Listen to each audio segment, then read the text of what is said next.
소위 합스부르크 턱이라고 불려진 왕족들의 초상화를 그린 엘리자베스 루이즈 비젤 루브르는 메디치 가문의 부의 혜택을 받으며 가문의 영광을 그렸던 미켈란젤로, 그리고 황제이자 정복자였던 나폴레옹의 권위와 영광을 추앙하며 정치적 선동 초상화를 그린 정치화가 자크 루이 다비드. 이렇게 미술은 권력과 정치와 불을 떼놓고 이야기할 수 없을 겁니다. 여기서 오늘 저는 서양 미술이 정치와 어떤 관계를 가지고 어떤 그림을 그렸었는지 소개할 건데요. 바로 프랑스 화가 자크 루이 다비드의 이야기입니다. 서양 미술의 신고전주의 대표화가 자크 루이 다비드는 당시 최고의 화가로 추앙받았습니다. 특히 그의 초상화와 역사 기록화는 귀족은 물론 대중들에게도 엄청난 인기를 얻고 있었죠. 그런데 그의 이면에서 그는 왕성한 정치적 욕망을 지닌 정치 운동가였던 것입니다. 1780년대에 들으면서 그의 작품은 로코코 미술의 경박함으로부터 탈피하여 보다 고전적이고 엄격함이 고양된 느낌으로 미술의 변화를 가져왔습니다. 그리고 당시 정치계의 도덕적 분위기와 조화를 이루었다고 평가받습니다. 다비드는 1748년 파리에서 당시 번영하던 가문의 아들로 태어났습니다. 그가 9살쯤 되었을 때 그의 아버지는 결투에서 죽었고 그의 가족은 부유한 건축가 삼촌들에게 의지하게 되었습니다. 삼촌들의 도움으로 그는 파리 대학교에서 훌륭한 교육을 받았지만 결코 좋은 학생이 아니었습니다. 그는 안면 종양으로 인해 말을 잘 할 수 없었고 집중하지 못하며 항상 그림 그리기에 몰두했습니다. 그림 그리기를 좋아했던 그는 화가가 되기를 원했지만 그의 삼촌과 어머니는 그가 건축가가 되기를 원했습니다. 하지만 그는 어른들의 반대를 이겨내고 당시의 대표적인 화가이자 먼 친척이었던 프랑스와 부시에게 미술을 본격적으로 배우게 됩니다. 하지만 부시에는 자신의 로코코 스타일보다는 고전주의적인 스타일이 미래에 맞다고 느끼고 그의 친구 조셉 마리 비엔에게 다비드를 보냅니다. 다비드는 이후 지금의 루브르인 왕립 아카데미에서 집중적으로 고전 공부를 합니다. 그리고 그는 거기서 최고 우수 학생에게만 주는 로마 레지던스 장학금 3회 연속 수상자가 됩니다. 한마디로 엘리트 중 최고의 엘리트로 재탄생하고 시대 최고의 고전주의 화가로 등극하게 됩니다. 이렇듯 그의 경력은 넘사벽으로 더 이상 부러울 게 없었는데요. 문제는 그의 이면에서 숨겨져 있던 그의 정치적 성향에 있었습니다. 화가로서 승승장구하던 다비드는 프랑스 혁명의 적극적인 지지자가 되었고 프랑스 공화국 하에서 사실상 예술 독재자가 되었습니다. 하지만 그의 친구이자 혁명파 로베스피에르가 권좌에서 물러난 후 투옥이 되고 그는 석방되자마자 또 다른 정치 정권, 즉 프랑스의 최고의 권력인 나폴레옹의 정권에 동조했습니다. 이때 그는 따뜻한 베네치아의 색상을 사용하는 것으로 유명한 제국 스타일을 개발했습니다.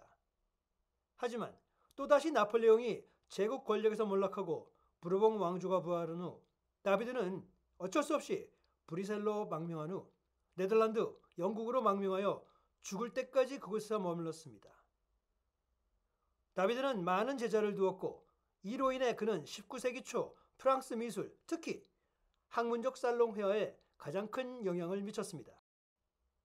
자, 그러면 그가 화가이자 정치가로서 권력의 최정상에서 놀던 때에 그의 모습과 작품에 대해 알아보겠습니다. 혁명 정부의 몰락 후 새로운 권력인 나폴레옹의 정부가 들어섰는데요. 나폴레옹 보나파르트는 1799년에 프랑스의 통치자가 되었고 1804년에 스스로 황제로 등극합니다. 이때 화가 자크 루이 다비드는 나폴레옹이 43살이 되었을 때 이 초상화를 그렸는데요. 나폴레옹에 의해 최초의 전속 화가라는 중요한 위치에 임명된 다비드는 통치자의 초상화를 많이 그렸고 그가 재임하는 동안 중요한 사건을 묘사하기도 했습니다. 그의 그림은 황제의 업적을 기념하고 사람들이 그의 정책에 익숙해지도록 도왔으며 프랑스의 새로운 지도자로서 나폴레옹의 이미지를 형성하는 데 큰 역할을 했습니다. 어떤 면에서 그 미술이 정치의 프로파간다, 즉 선동의 도구로 사용되던 그런 결정의 시기였습니다. 자, 그럼 그 실내를 한번 보시죠. 거의 실물 크기에 가까운 이 초상화는 튜일리에 궁전 서재에 있는 나폴레옹의 모습을 보여줍니다. 그는 방금 책상에서 일어나 의자를 뒤로 밀면서 카펫을 구긴 것 같이 보입니다. 나폴레옹이 작업하는 모습을 무심하고 즉흥적으로 그린 것처럼 보이지만 황제에 대한 메시지를 전달하기 위해 치밀하게 기획된 구성입니다. 그림의 세부 사항을 상세히 한번 관찰해 보시죠.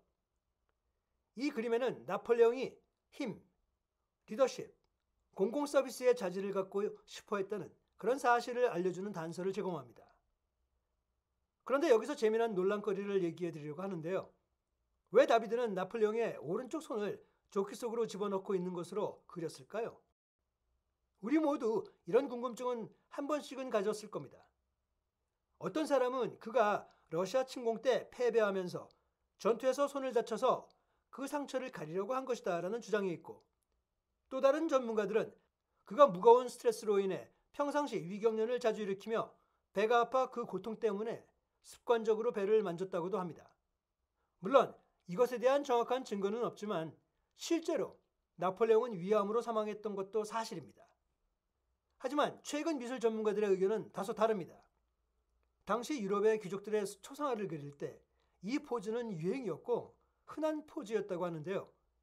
19세기, 20세기의 서양 사회에서는 귀족들의 경우 명예를 상징하는 포즈로 배에 손을 넣는 자세가 사용되었다고 합니다.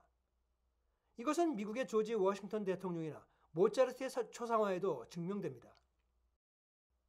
다비드가 이 그림을 완성한 지 2년 후 나폴레옹은 전투에서 패배하여 황제 자리에서 물러나게 되죠. 그리고 다비드는 나폴레옹에 대한 충성심 때문에 프랑스에서 도망쳐 망명 생활을 하며 예술가로서의 남은 생애를 보냈습니다. 나폴레옹은 프랑스군 장군으로서 파란색, 흰색, 빨간색 군복을 입습니다. 이는 그가 군대의 사령관이었음을 관람객들에게 상기시켜주는 그런 역할을 합니다. 근처에는 군사력의 또 다른 상징인 금손잡이 칼이 놓여 있습니다. 정치가이기보다는 군권을 장악한 장군이라는 메시지를 전달하고 싶은 것이죠. 책상 왼쪽 뒤 바닥에는 군사 설계도에 사용된 반쯤 접힌 지도가 놓여 있죠. 여기서 재미난 사실은 다비드가 자신의 그림에 서명하고 연대를 표시하는 방식으로 그 위에 자신의 이름을 새겨 놓았습니다. 그리고 책상 아래 바닥에는 플런타크의 생명이라는 책이 있습니다. 이 책에는 줄리우스 시저, 한니발, 그리고 기타 강력한 장군의 전기가 포함되어 있습니다. 이는 나폴레옹이 군사적 위대함의 전통을 이어가고 있음을 시사하는 장면이었죠. 또 다른 이미지는 책상 위에 CODE, 즉 코드라는 글자가 적힌 두루마리 종이가 보이시죠? 이는 프랑스 국민을 위한 새로운 법률 시스템인 나폴레옹 법전을 나타내며 그가 얼마나 훌륭한 황제인지 그의 업적을 내세우려 했던 의도입니다. 그리고 지금 보이시는 이 시계는 4시 13분을 가리킵니다. 이렇듯 나폴레옹은 밤새도록 일을 했을까요? 사실 이것은 상식적으로 말이 안 되죠. 새벽 4시에 감히 황제를 잠재우지 않고 그림을 그리게 한다? 이것은 다비드가 그냥 시간을 꾸며냈을 가능성이 높다고 합니다. 다음에 보이는 것은 책상 위에 촛불이 거의 다 타버린 것인데요.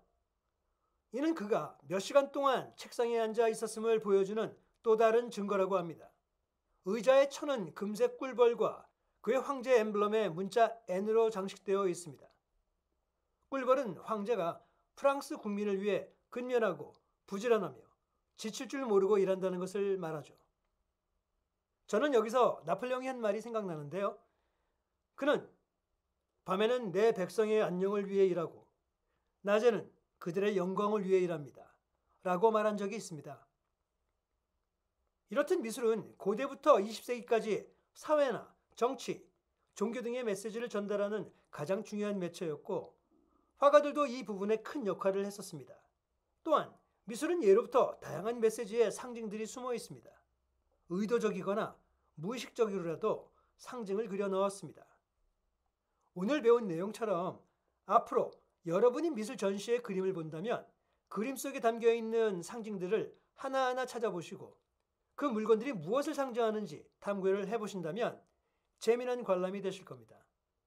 그리고 지금도 미술은 정치, 사회적 이슈에 큰 역할을 하고 있습니다만 이제 권력의 의료에 따라 만들어내거나 종용에 의하여 선동의 도구로 사용되지 않고 오히려 사회와 정치권에 대한 문제의 제기와 저항에 대한 메시지를 내놓으며 작가와 보는 사람들이 주체가 되었습니다. 오늘 내용은 여기까지고요. 어떠셨나요? 오늘 내용이 좋았다면 구독과 좋아요 많이 부탁드리며 더 좋은 내용으로 곧 찾아뵙겠습니다. 그럼 안녕!